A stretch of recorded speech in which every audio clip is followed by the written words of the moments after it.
Okay students, welcome to the class. In continuation of our chapter number 2, today we will discuss about the important documents used in the formation of a company. कौन-कौन से documents हैं जो हमारी company formation में बहुत ज़्यादा crucial हैं, important हैं. There are basically 3 documents. First is MOA, Memorandum of Association. Second is Articles of Association. And third one is prospectus. So first we will discuss about the memorandum of association. See, it is a principal document of company. Principal मतलब बहुत ज़्यादा crucial, या ये कह लीजिए जिसके बिना company start नहीं हो सकती. ये ऐसा डॉक्यूमेंट है. क्या? Memorandum of Association. It is a principal document of the company. Powers and objectives of the company. इस मेमोरेंडम ऑफ एसोसिएशन के अंदर कंपनी क्या अपना मेंशन कर देती है, what are the powers and objectives of the company. Company के क्या ऑब्जेक्टिव है, कंपनी किसके लिए हमने फ्रेम की है, कंपनी किस क्लॉज के लिए हमने बनाई है, हमारा क्या प्राइम ऑब्जेक्टिव है इस कंपनी को खोलने का.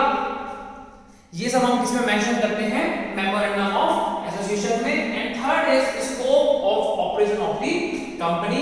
हम क्या काम करने वाले हैं, हमारे काम करने का जो एरिया होगा वो कौन सा वाला होगा, scope of operation of the company. ये वाला पॉइंट भी हम मेमोरेंडम ऑफ एसोसिएशन के अंदर राइट डाउन करते हैं. अब कुछ कंटेंट्स हैं मेमोरेंडम ऑफ एसोसिएशन के. First is name clause. See, memorandum of association ये कहता है the name should be unique. मतलब आप कंपनी का नाम वो रख सकते हैं जो अब तक किसी दूसरे के थ्रू यूज नहीं किया जा रहा है. अगर आपने अपनी कंपनी का नाम दूसरे किसी कंपनी के नेम के अकॉर्डिंग या बिल्कुल कॉपी कट लिख दिया या रख दिया तो वो कंपनी आपसे अपने नेम को यूज करने के लिए क्लेम कर सकती है. वो आपसे ये बोल सकती है कि आप अपनी कंपनी से जितने भी पैसे आपने अब तक अर्न किए हैं उसका हमें रॉयल्टी दीजिए. क्यों? क्योंकि आपने ये जो कंपनी रन की या कंपनी आपने जो खोली है वो हमारे नेम के पीछे ही आपको बिजनेस मिल रहा है, क्योंकि हमारा नाम आपसे पहले का है और हमारी कंपनी को आपसे ज्यादा लोग जानते हैं. इसके लिए नेम क्लॉज क्या कहता है, the name should be unique. ऐसा नाम हो जो अब तक किसी ने भी यूज नहीं किया हुआ हो.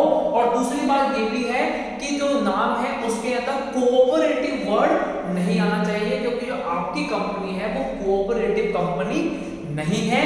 And the third thing is जो आपका नेम है वो गवर्नमेंट के किसी भी ऑब्जेक्टिव के साथ नहीं होना चाहिए या गवर्नमेंट के किसी भी नेम को लिंक करता हुआ नहीं होना चाहिए. तो first is the name should be unique, should not contain cooperative and should not link to the government. आपका जो कंपनी का नेम है वो कैसे भी करके आपकी कंपनी को लोगों के मन में गवर्नमेंट कंपनी के साथ एसोसिएट नहीं करते.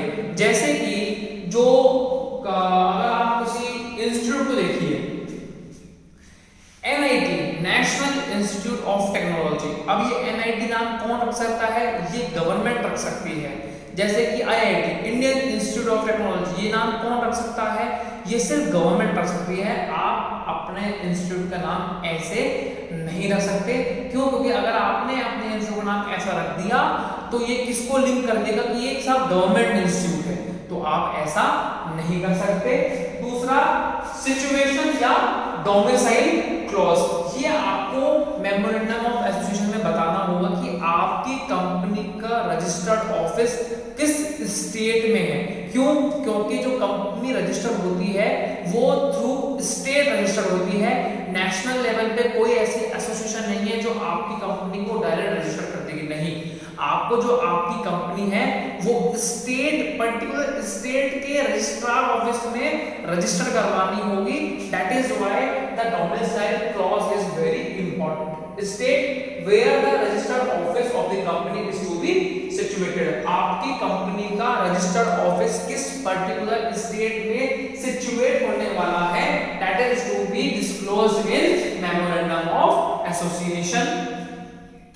Third is objects clause. आपके कंपनी के क्या ऑब्जेक्ट्स हैं, क्या आपका उद्देश्य है, आप इस कंपनी के थ्रू क्या करने वाले हैं, किस तरह के बिजनेस के डील करने वाले हैं, वो सब इसमें आते हैं ऑब्जेक्ट्स क्लॉज में। तो आपका जो ऑब्जेक्ट का क्लॉज है वो क्या होना चाहिए, इट मस्ट बी लीगल। देखिए the object clause what is it is saying, it must be legal. आपके जो कंपनी का ऑब्जेक्ट है, आपकी कंपनी का जो उद्देश्य है वो क्या होना चाहिए, लीगल होना चाहिए। इलीगल एक्टिविटी आप उस कंपनी के थ्रू नहीं करेंगे and should not be contrary to the provision of any law. जो हमारे गवर्नमेंट ऑफ इंडिया ने लॉ बनाए हैं, कानून बनाया है, उसका कॉन्ट्ररी मतलब उसके विरुद्ध कोई भी आप काम नहीं कर सकते। जैसे कि हमारे इंडिया का क्या लॉ है कि you can not produce any arms and ammunition. आप किसी भी तरह का आर्म्स मतलब कि कोई राइफल, कोई गन, आप किसी भी तरह का कोई एम्यूनिशन, आर्म्स एंड एम्यूनिशन से रिलेटेड कोई प्रोडक्शन नहीं कर सकते, because it is in the total under control of the government. Defence का जो है आपका, जो हमारा इंडिया का डिफेंस है, इंडिया का मिनिस्ट्री ऑफ डिफेंस के अंडर में पूरा आर्म्स एंड एम्यूनिशन का प्रोडक्शन चलता है। तो कोई अगर आदमी ये चाहता है कि मैं आर्म्स एंड एम्यूनिशन का प्रोडक्शन स्टार्ट कर दूं तो वो नहीं कर सकता, because it is against the law. Fourth is liability clause. Liability clause क्या है? अब लायबिलिटी क्लॉज का मतलब होता है कि आपकी कंपनी में जितना पैसा आपने इन्वेस्ट किया हुआ है, your liability is fixed up to that particular amount. Liability of the members, company के जितने भी मेंबर्स होंगे उन सबकी लायबिलिटी कहां तक एक्सटेंड होती है, जिस अमाउंट का उन्होंने अपना पैसा लगाया हुआ है कंपनी में। और दूसरा limited by the unpaid capital. देखिए कंपनी में से फॉर एग्जांपल किसी आदमी ने 100 शेयर्स खरीदे, 100 शेयर्स उसने खरीदे 100 रुपीस पे, ठीक है भाई, 100 शेयर 100 रुपीस में खरीद लिए। अब उसने जब पैसा अपना विड्रॉ किया तो आपने 70 रुपीस के हिसाब से उसको पैसे पे कर दिए कि अभी हमारे पास इतने पैसे हैं, अभी आप इतने ले लो। तो उसके 30 रुपीस के हिसाब से 100 शेयर की जो वैल्यू है वो अनपेड रह गई कि आपने उसको उतने रुपए नहीं लौटाए थे। तो जब आप कंपनी वाइंड अप कर रहे होंगे, बंद कर रहे होंगे, उस समय आपको 30 रुपीस के हिसाब से 100 शेयर्स का वैल्यू उसको रीइंबर्स करना होगा। तो दिस इज लायबिलिटी क्लॉज। क्या बन जाएगी? आपकी उस आदमी के लिए लायबिलिटी बन जाएगी। क्यों? क्योंकि उसने उस समय उतना पैसा निकाल लिया जितना उसको जरूरत था या जितना कंपनी में अवेलेबल था। अब कंपनी को बाकी का जो पैसा है वो भी उस आदमी को लौटाना होगा। This is your liability. Fifth is capital clause.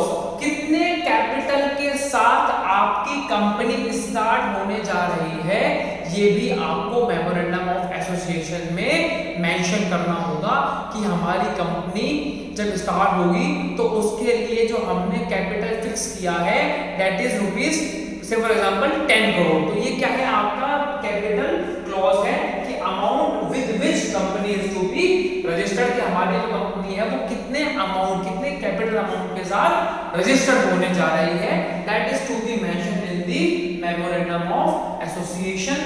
And the last one is association और सब्सक्रिप्शन क्लॉज। इसके अंदर क्या होता है, जो कंपनी के डायरेक्टर्स हैं वो डिक्लेरेशन लिख के देते हैं रजिस्ट्रार ऑफिस में कि we are the directors of the company and we will undergo with the all the procedure and the policies of the company and we will run the company in a sufficient and efficient manner. तो ये क्या है?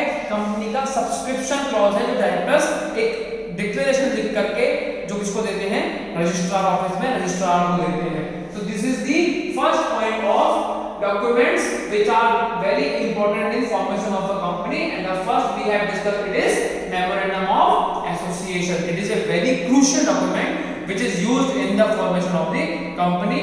Memorandum of association अगर आप नहीं बनाएंगे तो आपकी कंपनी कभी भी रजिस्टर्ड नहीं हो सकती। वो चाहे अपनी प्राइवेट कंपनी हो, चाहे वो पब्लिक कंपनी हो, किसी भी तरह की कंपनी होगी, आपको मेमोरेंडम ऑफ एसोसिएशन तो कंपनी का बनाना ही बनाना होगा, because it is a principal document of the company. Company का ये वो डॉक्यूमेंट है जिसके बिना कंपनी चल ही नहीं सकती, या ये कहिए कि जिसके बिना कंपनी फॉर्म ही नहीं हो सकती। रजिस्ट्रार ऑफिस में आप एप्लीकेशन नोटिफिकेशन ही फाइल नहीं कर सकते in absence of the memorandum of